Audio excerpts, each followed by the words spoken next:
A survey released this week by a consortium that includes Harvard University reveals 20% of Americans believe at least one false claim about the COVID vaccine. The survey done by the COVID States Project asked respondents if they believe that the vaccines alter people's DNA, contain microchips that can track people, contain lung tissue of aborted fetuses, or can cause infertility. Researchers say they found 1 in 5 people believed at least one of the false claims.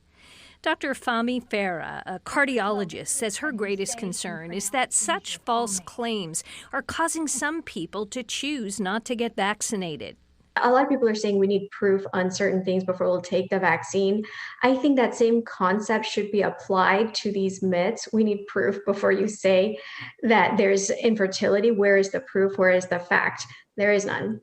The researchers who conducted the survey also said that people who believed the false statements were much less likely to get their shots.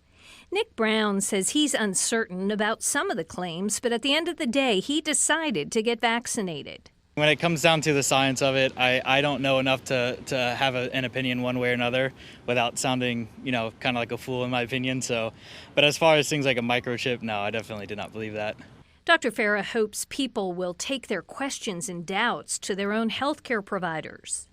The message is clear. By taking the vaccine, you're not just helping yourself, but everybody else around you, and at a much larger scale, with the hope to come out of this pandemic as soon as we can. In Orange County, Amanda Dukes, WESH 2 News. Dr. Farah said the people who need to exercise caution regarding the vaccine are the immunocompromised and those with certain allergies that could put them at risk. She also suggests that they have a conversation with their doctor.